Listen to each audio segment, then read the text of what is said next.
Hello my dear students, myself M.K. Gupta chemistry expert. बेटा आज हम लोग बहुत ही इम्पोर्टेंट टॉपिक डिस्कस करने जा रहा हूँ। इसका नाम है आइसोमेरिज्म। बहुत ही इम्पोर्टेंट टॉपिक बेटा, चाहे वो इंजीनियरिंग का एग्जाम हो, जेई मेंस हो, एडवांस हो, मेडिकल का एग्जाम हो, नीट का हो, 11वीं 12वीं केमिस्ट्री हो, बहुत ही इम्पोर्टेंट टॉपिक है। हर चैप्टर में आपको आइसोमेरिज्म से संबंधित प्रॉब्लम मिल जाएगी। ठीक है, अब इसमें बहुत पहले की बात है, 1820 की बात है। दो साइंटिस्ट, ठीक ठाक साइंटिस्ट हुआ करते थे उस समय, होलर और लीविक। इन्होंने बताया कि दो या दो से अधिक कंपाउंड का एटॉमिक कंपोजिशन क्या हो सकता है, सेम हो सकता है, परंतु इस तरह के कंपाउंड को क्या कहते हैं ये इन लोगों को आइडिया नहीं था। तो उस समय होलर के गुरुजी कौन थे, वर्जिलियस थे। वर्जिलियस ने कहा होलर ऐसे कंपाउंड्स जिनके एटॉमिक कंपोजिशन क्या हो, सेम हो, परंतु उनकी या तो फिजिकल प्रॉपर्टी या केमिकल प्रॉपर्टी या दोनों क्या कर रहे हो, डिफर करती हो, उससे हम लोग क्या कहते हैं बेटा, आइसोमर्स कहते हैं। आइसो मीन्स क्या होता है, सेम होता है, और मेरिस मीन्स क्या होता है, पार्ट होता है। और जो मेरे साथ घटना घट रही उसको हम लोग क्या कहते हैं, आइसोमेरिज्म कहते हैं। क्या कहते हैं बेटा, आइसोमेरिज्म। तो ये आई, तो इसको हम लोग नोट करते हैं। आइसोमेरिज्म बहुत ही इंपॉर्टेंट टॉपिक है। आइसोमेरिज्म, आइसोमेरिज्म क्या है, आइसोमेरिज्म तो लिख लो, two or more compounds have same molecular formula but differ either in physical properties or chemical properties or both. ठीक है, नोन एज क्या, उसे आइसोमर कहते हो। क्या कहते हो बेटा, आइसोमर। आइसो मीन्स क्या होता है, सेम होता है, और मर मीन्स क्या होता है, फॉर्मूला होता है, यानी कि ऐसे कंपाउंड जिनके मॉलिक्यूलर फॉर्मूला क्या हो, सेम हो, and such phenomena known as क्या, आइसोमेरिज्म। यहाँ क्लियर हुआ यहाँ तक बेटा? फिर से मैं बता दे रहा हूं, जैसे सपोज करो फॉर एग्जाम्पल C2H6O है बेटा। मान लो यहाँ कार्बन के 2 एटम्स हैं, हाइड्रोजन के 6 एटम है, ऑक्सीजन का 1 एटम्स है। ये आप देख रहे होंगे, ये दो रूपों में छिट, एक तो आपने देखा होगा CH3 CH2 OH, ये एल्कोहल की प्रॉपर्टी को शो करेगा, और इसी मॉलिक्यूलर फॉर्मूले का मान लो ये आपका ईथर, इसको हम लोग कहते हैं क्या, एथिल एल्कोहल। बोलो बेटा, ये एल्कोहल की, और इसको कहेंगे हम लोग क्या, डाई मेथिल ईथर। क्या कहेंगे इसको? आप देख रहे होंगे दोनों का एटॉमिक कंपोजिशन क्या है, सेम है सेम के नहीं? ठीक है, यहाँ पे भी 2 कार्बन के एटम्स है, यहाँ पे भी 2 कार्बन के एटम्स है, यहाँ पे हाइड्रोजन के 6 एटम्स है, यहाँ पे भी 3 to 5 = 6 हाइड्रोजन के, एक ऑक्सीजन, यहाँ एक ऑक्सीजन। तो अभी अभी मैंने कहा कि ऐसे 2 या 2 से अधिक कंपाउंड का एटॉमिक कंपोजिशन यानी कि मॉलिक्यूलर फॉर्मूला क्या हो सकता है, सेम हो सकता है, परंतु उनकी या तो फिजिकल प्रॉपर्टी या केमिकल प्रॉपर्टी या दोनों डिफर कर सकती हैं। उसे हम लोग क्या कहते हैं, आइसोमर कहते हैं। आइसो मीन्स होता है सेम, और मेरिस मीन्स होता है पार्ट। ठीक है, या आइसो मीन्स सेम, मेर मीन्स क्या, फॉर्मूला, और जो मेरे साथ घटना घट रही उसे हम लोग क्या बोलते हैं, आइसोमेरिज्म बोलते हैं। क्या बोलते हैं बेटा, आइसोमेरिज्म। तो अगर आपसे कोई कंपटीशन में पूछे the term isomerism was given by, तो आप क्या कहेंगे, वर्जिलियस कहेंगे। क्या कहेंगे भाई, Berzelius. The term isomerism was given by क्या, वर्जिलियस। अब ये आइसोमेरिज्म 2 प्रकार की होती है। आइसोमेरिज्म कितने प्रकार की होती है बेटा, आई यहां तक क्लियर हुआ सभी बच्चों को? सारे बच्चों को क्लियर है? फिर से मैं एक बार बात कर ले रहा हूं, ठीक है। ऐसे कंपाउंड, दो या दो से अधिक कंपाउंड्स जिनके एटॉमिक कंपोजिशन, इनकी मॉलिक्यूलर फॉर्मूला क्या हो, सेम हो, परंतु उनकी या तो फिजिकल प्रॉपर्टी या केमिकल प्रॉपर्टी या दोनों डिफर करती हो, उसे हम लोग क्या कहते हैं, आइसोमर कहते हैं। आइसो मीन्स क्या होता है, सेम, मर मीन्स होता है फॉर्मूला, और जो मेरे साथ घटना घट रही उसे हम लोग क्या कहते हैं, आइसोमरिज्म कहते हैं, ठीक है। अब ये आइसोमरिज्म बाबू कितने प्रकार की होती है, दो प्रकार की होती है। सुना होगा आपने, आइसोमरिज्म कितने प्रकार की बाबू, दो प्रकार की। नंबर एक आपने देखा होगा स्ट्रक्चरल आइसोमर। एक क्या होती बेटा, स्ट्रक्चरल, या इसी का एक दूसरा नाम है, बता रहे हो, मॉडर्न कॉन्स्टिट्यूशनल। इसका दूसरा नाम क्या है बाबू, कॉन्स्टिट्यूशनल, ठीक है। और एक यहां पे लिख लीजिए आप क्या, स्टीरियो आइसोमर। स्ट्रक्चर में क्या होता है बताएं, जैसे नाम ही से लग रहा है कि जिनके स्ट्रक्चर क्या हो, कनेक्टिविटी ऑफ एटम्स क्या कर रही हो, डिफर कर रही हो, ठीक है। तो यहां पे स्ट्रक्चर में लिख ले आप लोग please, same molecular formula, differ in connectivity of atoms, या डिफर इन कनेक्टिविटी, ठीक है, डिफर इन कनेक्टिविटी, ठीक है, of atoms, differ in connectivity of sir क्या, एटम्स, ठीक है।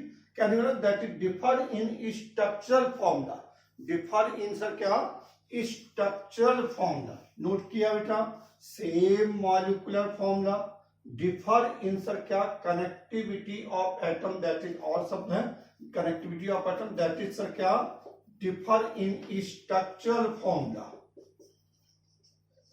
स्ट्रक्चरल फॉर्मूला, ठीक है, डिफर इन स्ट्रक्चरल फॉर्मूला।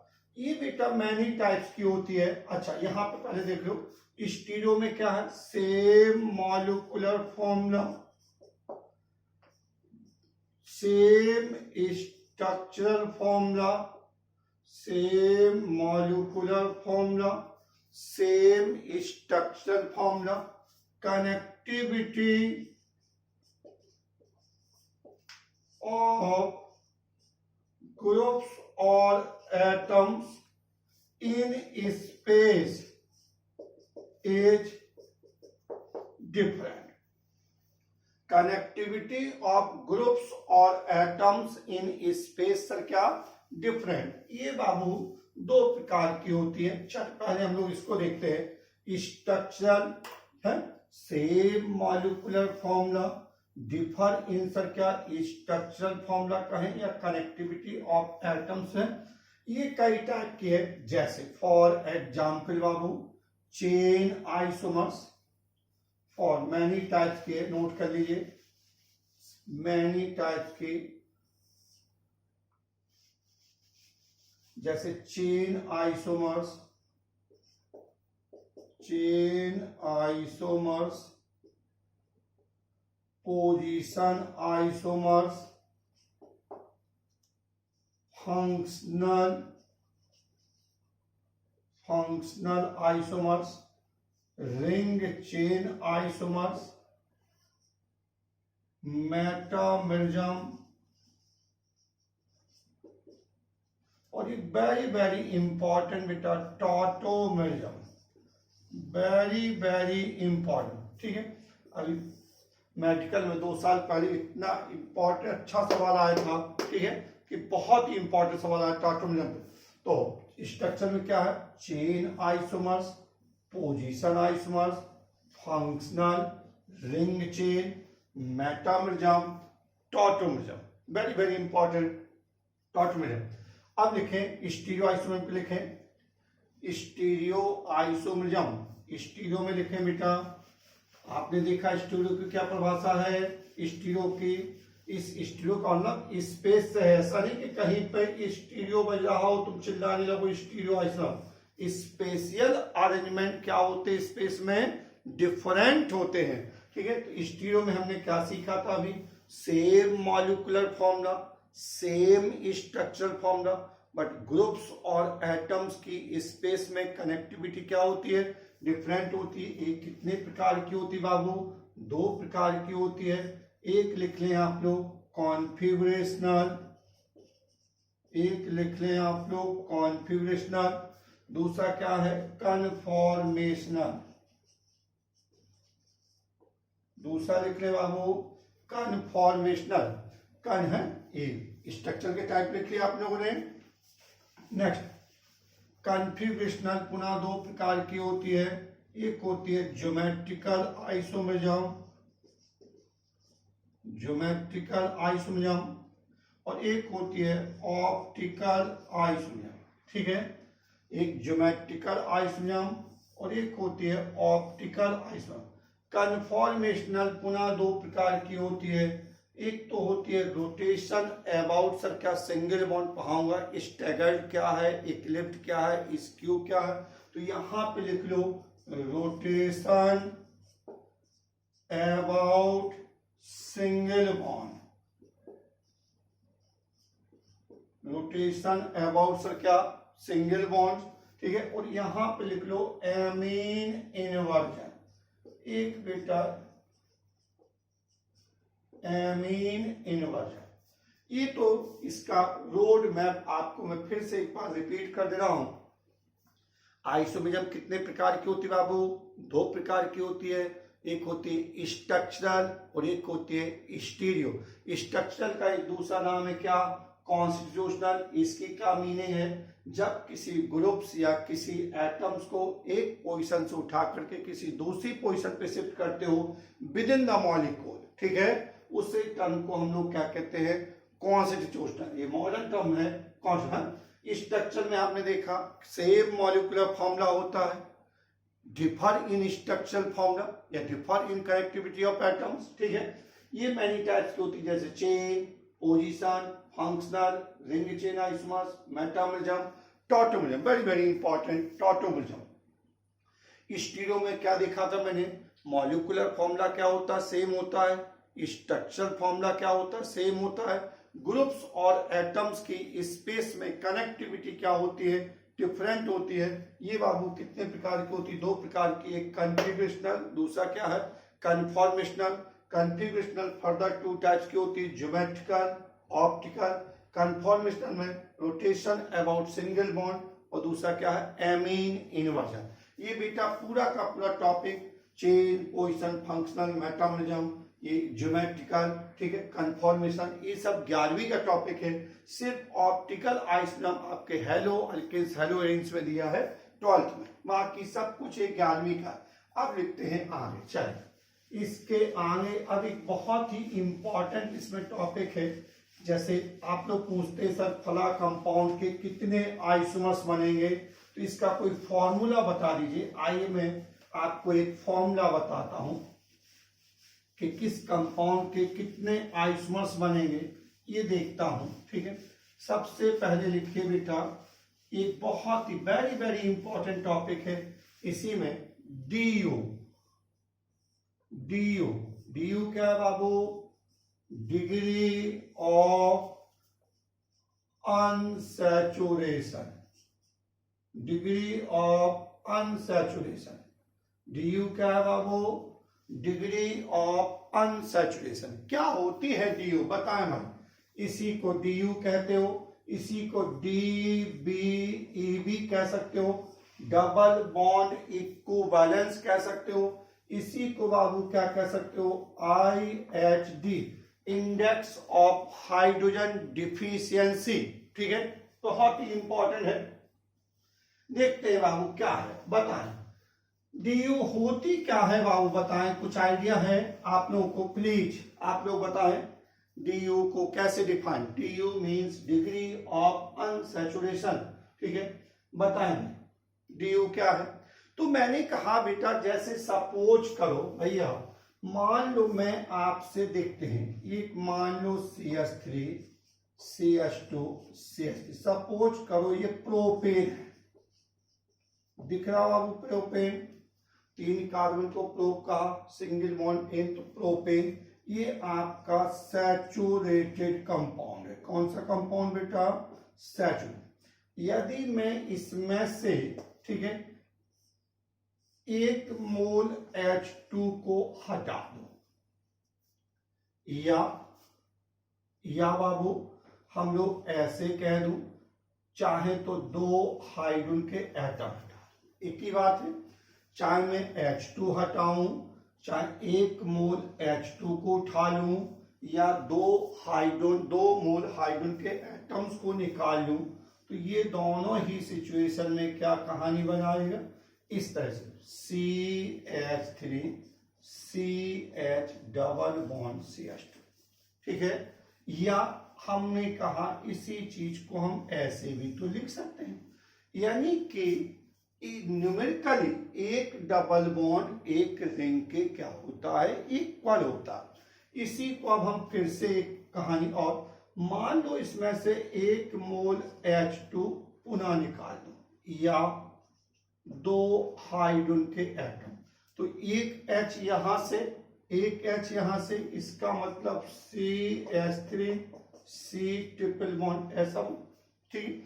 या आप करें एक H यहां से, एक H यहां से, तो इसी चीज को हम लोग CH2 डबल बॉन्ड CH2 लिख सकते हो कि नहीं बेटा? जब 2 डबल बॉन्ड एडजेसेंट पोजीशन पे होते हैं तो उसे हम लोग बोलते हैं क्या? एलीन बोलते हो। क्या बोलते हो? एलीन।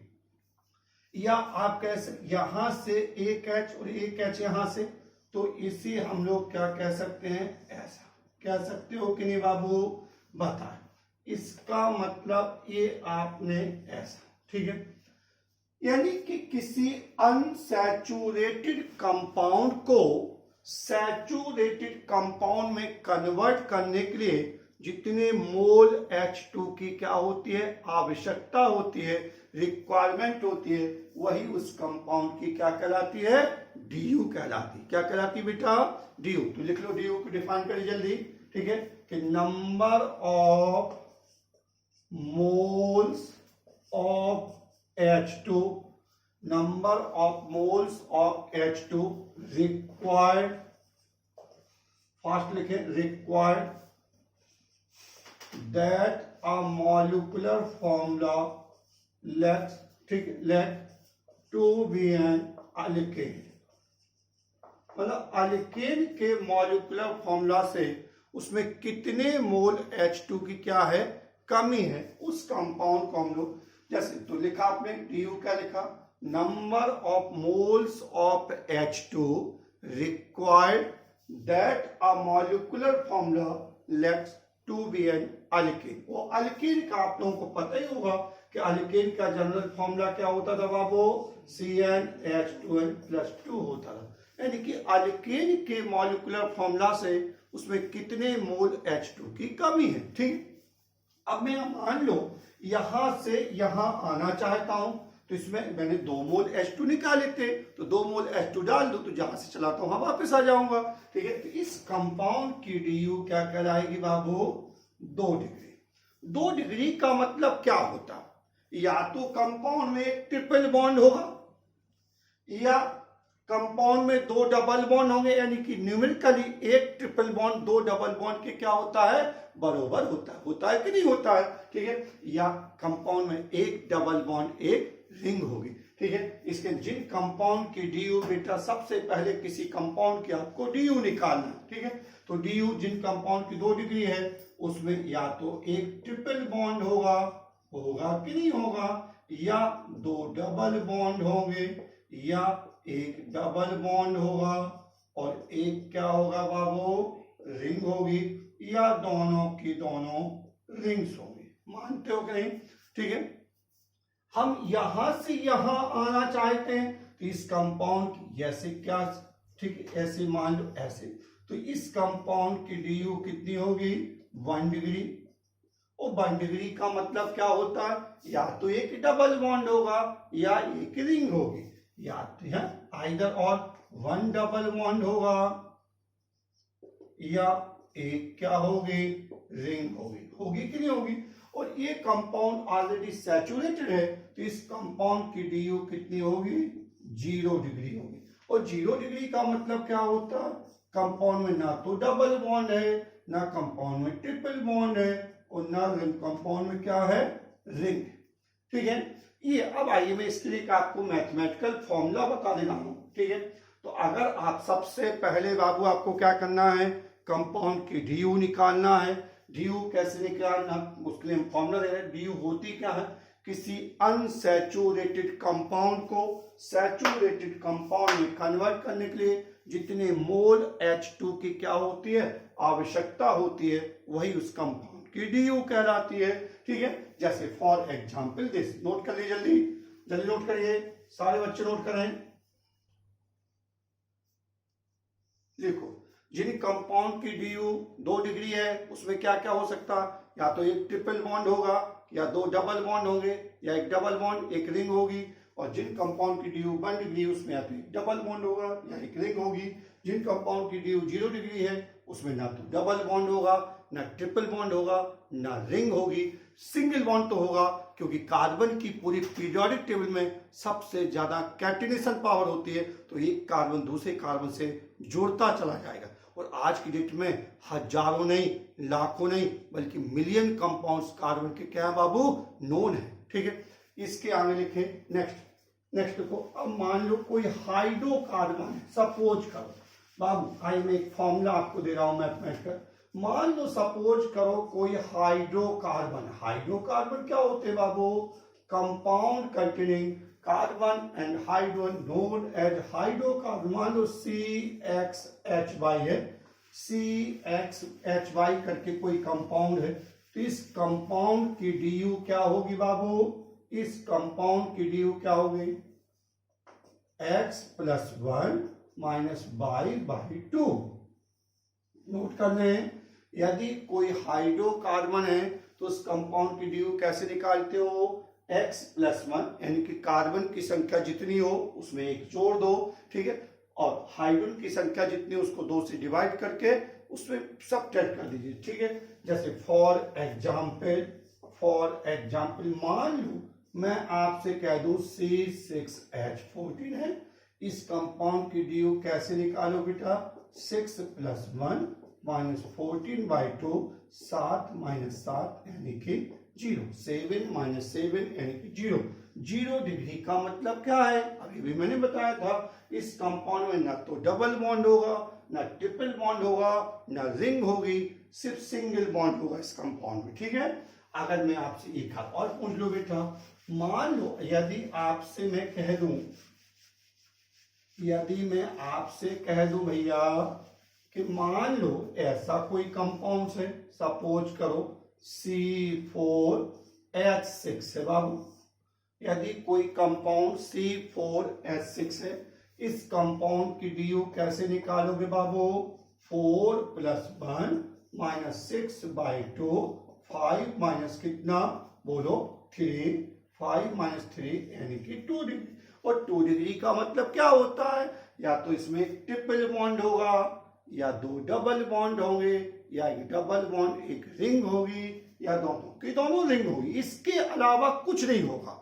यदि इन 4 टाइप के कंपाउंड के अलावा तुम कुछ भी बनाते हो तो समय की बर्बादी कर रहे हो। ठीक है, अब मान लो ये तो मान लो हाइड्रोकार्बन था। यदि सपोज करो कोई ऑर्गेनिक कंपाउंड्स होता, ऑर्गेनिक कंपाउंड्स, मान लो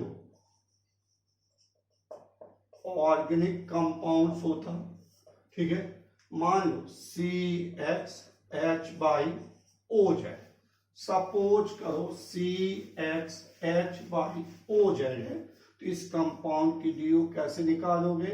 X+1 माइनस y/2। कहने का मतलब है बाबू, ऑक्सीजन का कोई चक्कर नहीं चलता, ऑक्सीजन का कोई चक्कर नहीं चलता। जैसे फॉर एग्जाम्पल मान लो C5H12O, इस कंपाउंड की मुझे डी यू निकालना है। कैसे निकालोगे बेटा? फॉर्मूला क्या बताए थे हम लोग? x, यानी कि x यहाँ पे कितना है? 5, तो ये 5 लिख लो। प्लस 1, ठीक है, 5 प्लस 1, अच्छा माइनस हाइड्रोजन की संख्या कितनी है 12, तो 12 डिवाइडेड बाई 2 यानी कि 6 माइनस 6 0 डिग्री। और 0 डिग्री का मतलब क्या है, इस कंपाउंड में ना तो डबल बॉन्ड है, ना ट्रिपल बॉन्ड है, ना रिंग है। आप देख रहे होंगे इसका इस तरह के कंपाउंड आगे चल के किसको डिनोट रिप्रेजेंट करेंगे, एल्कोहल और ईथर को। किसको रिप्रेजेंट करेंगे, एल्कोहल और ईथर को। इस तरह के कंपाउंड किसको बताएंगे बेटा, एक एल्कोहल के बारे में स्ट्रक्चर बनेंगे और ईथर के बारे में, इसके अलावा कुछ नहीं बनेंगे, ठीक है। आइए मैं एक जनरल कंपाउंड ले रहा हूं, लेट अस कंसीडर, लिखें let us consider a general compound. Let us consider a general compound. मान लो CHHYOZ, हाइड्रोजन की संख्या S, नाइट्रोजन की संख्या W, ठीक है। कोई ऑर्गेनिक कंपाउंड्स होगा, कार्बन हो सकता है, हाइड्रोजन हो सकता है, ऑक्सीजन हो सकता है, हाइड्रोजन हो सकता है, नाइट्रोजन हो सकता है, ये सभी हम लोग पढ़ेंगे, ठीक है, एस्टिमेशन ऑफ पढ़ेंगे। तो यहां पर इस कंपाउंड की डीओ कैसे निकालो बेटा, x प्लस 1 माइनस हाइड्रोजन हमेशा जुड़ता है, हाइड्रोजन हाइड्रोजन के करस्पॉन्डिंग हाइड्रोजन जुड़ता है, नाइट्रोजन सब्ट्रैक्ट होता है, डिवाइडेड बाय 2, ऑक्सीजन का कोई चक्कर नहीं। ये फॉर्मूला बेटा आप एक नोट कर लीजिए, ये फॉर्मूले से ही सब कुछ हो जाएगा, नोट कर लो। Let us consider a general compound CXHYOZ, hydrogen की संख्या S है, नाइट्रोजन की संख्या W है, ऑक्सीजन का कोई चक्कर नहीं चलता, इसलिए Z कहीं नहीं आया। ये और Z क्या है, ऑक्सीजन एटम की संख्या है, कोई चक्कर ही नहीं चलता। X plus 1 minus Y plus S minus है, यानी कि हाइड्रोजन जोड़ता है, नाइट्रोजन सब्ट्रैक्ट होता है, डिवाइडेड बाई 2। फॉर एग्जाम एक सवाल लिख लेते बेटा, फिर मैं जल्दी, ये बहुत ही इंपॉर्टेंट, चलिए एक सवाल लिख लो हम लोग। एक सवाल लिखते हैं, क्या, मान लो C5H5N है, सपोज कर इस कंपाउंड की मुझे DU निकालना, DU मतलब डिग्री ऑफ अनसैचुरेशन, तो DU क्या होगी 5 प्लस 1 माइनस, ठीक है 5, हाइड्रोजन है नहीं तो उसको 0 मान लो, नाइट्रोजन कितना है 1 डिवाइडेड बाई 2, तो 6 माइनस कितना 5 में से गया 4, 4 बाई 2 यानी कि 2, यानी कि 4 डिग्री। यानी कि इसको सैचुरेशन में लाने के लिए कितने मोल H2 की रिक्वायरमेंट है, 4 मोल H2 की रिक्वायरमेंट है। अब 4 डिग्री का क्या क्या पॉसिबिलिटीज हो सकती है बताएं। 4 डिग्री, यदि किसी कंपाउंड की DU 4 डिग्री आ जाती तो उससे आपका क्या कंक्लूजन निकालेंगे, आप बोलो। अभी मैंने कहा था जिन कंपाउंड की DU 2 डिग्री थी उसमें एक ट्रिपल बॉन्ड होता था कि नहीं, ये कंपाउंड 4 मोल H2 को ले रहा है, इसके लिए कितने ट्रिपल बॉन्ड हैं, 2 ट्रिपल बॉन्ड। नोट कर लीजिए बेटा, 2 ट्रिपल बॉन्ड हो सकते हैं इस कंपाउंड में, ठीक है। हमने अभी कहा था कि एक ट्रिपल बॉन्ड 2 डबल बॉन्ड के इक्वल होता है, न्यूमेरिकली होता है कि नहीं होता है। इसका मतलब एक इसमें क्या, एक triple bond plus 2 double bond हो सकते हैं बेटा, सीक्वेंस। चलो मैंने कहा अभी कहा कि एक ट्रिपल बॉन्ड हो सकता है, एक डबल बॉन्ड हो सकता है, प्लस एक क्या हो सकती है, रिंग हो सकती है। क्यों, क्योंकि एक डबल बॉन्ड न्यूमेरिकली एक रिंग के बराबर होता है कि नहीं होता है। आप कैसे, ऐसा भी तो हो सकता है कि एक ट्रिपल बॉन्ड हो और 2 क्या हो, रिंग्स हो, ठीक है, 2 क्या हो बेटा, रिंग्स हो। मानते हो कि नहीं, ट्रिपल बॉन्ड रहते अब कोई घटना नहीं घटेगी, ट्रिपल बॉन्ड रहती है 4 टाइप की घटना। अब मैंने कहा ऐसा भी तो हो सकता है कि 4 डबल बॉन्ड हो, गुड। आपने कहा sir 3 double bond plus 1 ring हो सकती कि नहीं। हमने कहा 2 डबल बॉन्ड हो प्लस 2 रिंग हो सकती हैं, हो सकती कि नहीं भाई। आपने कहा सर 1 डबल बॉन्ड हो प्लस आपकी क्या हो 3 रिंग्स हों, मानते हो कि नहीं, या बाबू 4 के चारों रिंग्स हैं। यानी कि जिन कंपाउंड की डी यू 4 डिग्री होती है वहां पे 9 पॉसिबिलिटीज घट सकती है। 1 2 3 4 5 6 7 8 9 पॉसिबिलिटी। मगर आपसे मैं कहूं कि आप लोग छोटे हैं तो आप क्या कह सकते हो, जिन कंपाउंड की डी यू 4 डिग्री आए बेटा, आप अपने लेवल पे कहना कि 3 डबल बॉन्ड और 1 रिंग। इसको इस प्रायोरिटी है को आप प्रायोरिटी देना। 3 डबल बॉन्ड 1 रिंग, जैसे फॉर एग्जाम्पल ये 3 double bond 1 ring, this 3 double bond 1 ring. अपने आप हाइड्रोजन बैलेंस हो गया, आपको बैलेंस नहीं करना, अपने आप हो गया हूं, ठीक है। इसे आप क्या कहेंगे, पायरिडीन कहा होगा। क्या कहा होगा बेटा, पायरिडीन, ठीक है। तो आपने क्या सीखा, कंक्लूजन के एक डी मतलब एक रिंग, एक रिंग मतलब एक डी, एक डबल बॉन्ड मतलब एक डी, ठीक है। ध्यान रखना, जैसे मैं आपसे कहूं, सपोज करो यदि मैं आपसे पूछूं फॉर एग्जाम्पल फर्स्ट, जैसे मान लो ये बेंजीन है, बेंजीन की डी जल्दी बताएं। अभी अभी मैंने कहा था आपसे, क्या कहा था बेटा, कि एक डी का मतलब होता है क्या, एक डबल बॉन्ड, होता है कि नहीं। एक डी का मतलब होता है क्या, एक रिंग, होता है कि नहीं बेटा। ये अभी अभी मैंने सिखाया था आपको। इसका मतलब इसमें कितने डबल बॉन्ड्स हैं, 3 डबल बॉन्ड्स हैं। कितने डबल बॉन्ड है, 3 डबल बॉन्ड, और एक रिंग है, तो मतलब डी कितनी हो गई, इस कंपाउंड की डी बाबू कितनी हो गई, 3 + 1 यानी कि 4 हो गई, ठीक है। अभी भी हमने सिखाया था आपको। यदि मैं आपसे कह दूं तो बेटा ध्यान रखना, सबसे पहले आप लोग कंपाउंड की क्या निकालेंगे, डी निकालेंगे, ध्यान रखना, ठीक है। अच्छा, दूसरा, अगर मैं कह दूं, सपोज करो, मान लो इस कंपाउंड की डी बताओ बाबू, नैप्थलीन है ये क्या है बाबू, नैप्थलीन है। जल्दी से बोलो प्लीज, जल्दी से बोलो भैया, सभी बच्चे बोले। नैप्थलीन की डी कितनी होगी, इसमें कितने डबल बॉन्ड्स हैं, 1 2 3 4 5, यानी कि इस कंपाउंड की डी कितनी हो गई, 5 प्लस रिंग कितनी, 2, यानी कि 7 डिग्री। नैप्थलीन की डी कितनी होती है, 7 डिग्री होती। कितनी होती बाबू, 7 डिग्री होती। अगर मैं आपसे कह दूं यार इस कंपाउंड की डी बताओ भाई प्लीज, इस कंपाउंड की डी बताएं, जल्दी से बोलें, इस कंपाउंड की डी बताएं, जल्दी बोले, जल्दी, समय कम है।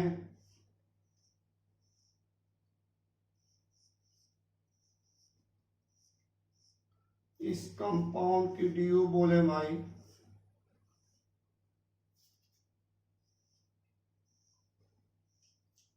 बोले,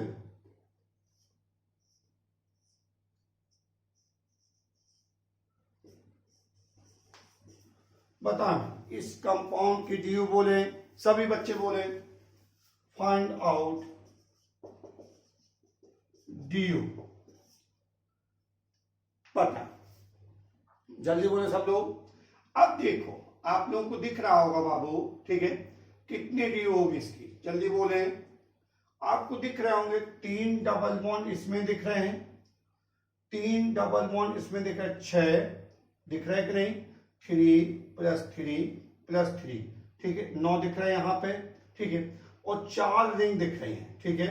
यानी कि आपने देखा 3 + 3 + 6 है, आपका कितना, 3 + 3 + 6, यानी कि 9 + 4 कितनी रिंग, 1 रिंग, 2 रिंग, 3 रिंग, 4, ये 4 रिंग, ठीक है। और प्लस आपने देखा, देखो CHO है, तो CHO में एल्डिहाइड ग्रुप्स है, इसका मतलब ये बाबू कैसे लिखा रहेगा, ऐसे लिखा रहेगा, बोलो। COOH में भी ये कैसे लिखा रहेगा बेटा, कार्बोक्सिलिक एसिड, ऐसे लिखा रहेगा। तो इस कंपाउंड की डी कितनी हो गई है, 1 + 1, 1 2 डबल बॉन्ड और एक्स्ट्रा बना लीजिए, तो ये कितनी 15 DU। इस कंपाउंड की DU कितनी होगी बेटा 15 DU होगी। कितनी होगी DU 15। ठीक है, नेक्स्ट इसका, ठीक है, तो ये DU सब लोग क्लियर हुआ।